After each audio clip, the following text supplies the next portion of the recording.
ചൂണ്ടൽ ഗ്രാമപഞ്ചായത്തിൽ സ്ഥിരം സമിതി അധ്യക്ഷരെ തെരഞ്ഞെടുത്തു. ശൈല പുഷ്പാകരൻ, ജുലറ്റ് വിനു, സച്ചിൻ പ്രകാശ് എന്നിവരാണ് സ്ഥിരം സമിതി അധ്യക്ഷരായി തെരഞ്ഞെടുക്കപ്പെട്ടത്. വെള്ളിയാഴ്ച ഉച്ചയ്ക്ക് 2:30 പഞ്ചായത്ത് കോൺഫറൻസ് ഹാളിൽ നടന്ന സ്ഥിരം സമിതി അധ്യക്ഷ സ്ഥാനങ്ങളിലേക്കുള്ള തിരഞ്ഞെടുപ്പിന് ഫോറസ്റ്റ് അസിസ്റ്റന്റ് കൺസർവേറ്റർ മനോജ് വരണാധികാരിയായി. വികസനം, ക്ഷേമം, ആരോഗ്യ, വിദ്യാഭ്യാസം എന്നീ ക്രമത്തിലായിരുന്നു സ്ഥിരം സമിതി അധ്യക്ഷ സ്ഥാനത്തേക്കുള്ള തിരഞ്ഞെടുപ്പ്. 20-അംഗ ഭരണസമിതിയിൽ 13 പേരുടെ പിന്തുണയുള്ള CPM മുഴുവൻ അധ്യക്ഷ സ്ഥാനങ്ങളും കൈയടക്കുകയായിരുന്നു.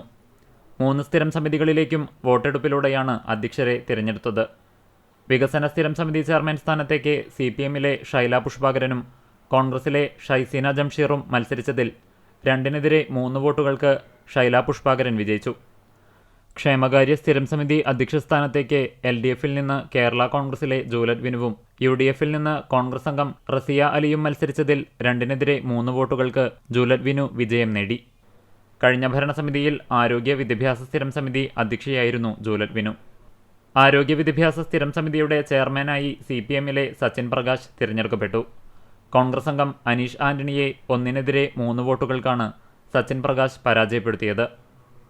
സ്ഥിരം സമിതി അധ്യക്ഷരായ ശൈല പുഷ്പാകരൻ 18-ാം വാർഡിനെയും ജുലറ്റ് വിനു 3-ാം വാർഡിനെയും സച്ചിൻ പ്രകാശ് 15-ാം വാർഡിനെയുമാണ് പ്രതിനിധീകരിക്കുന്നത്.